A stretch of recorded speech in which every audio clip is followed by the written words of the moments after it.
Okay, so this is Ray's image. I quite like this. Let's just download it and add this to my works, which means I can then edit it on this phone. Get an idea of what to do with it. So go back into my works, and there is the image now downloaded onto the phone. I'm going to click on this icon here to edit this, and we'll see what we can do with it, see if we can get some ideas.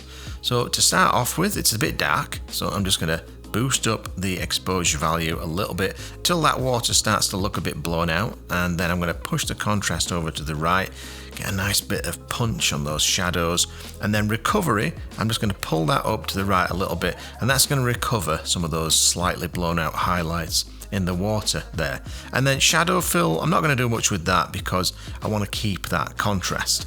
Clarity and material feel, I'm not going to touch either of those. The next thing I want to do is go into color, and I'll just boost up the saturation overall just a little bit, and that's all I want to do for the overall saturation. But if we go into this selective tab and click on hue, and then move this point over to about here so that I can select all of that green canopy, now I want to play with that a little bit. And the first thing I'm going to do is go down to this brightness slider and just crank that, just to make that lovely green canopy pop a little bit. And then I'll just pull this range slider to the right a bit so that it encompasses a little bit more of the green in the entire image.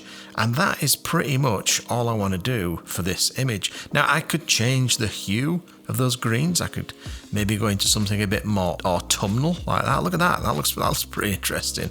But I think for now we'll just kind of keep it looking fairly natural with something like that. And then you could also crop the image. So maybe I don't want all of that stuff in the foreground there. Maybe I just want to simplify this and go for something like that. That is quite Bobby Dazzler. And then just hit done. And then if you want to just compare it to the original unedited image, just bash the middle of the image and hold it down with your thumb, and now you're looking at the original unedited, and then take your thumb off, and that is now your edited version. So I would definitely edit my images on a full-size computer screen, but this is interesting while you're on location, just to get some ideas of what you can do with your Hasselblad images.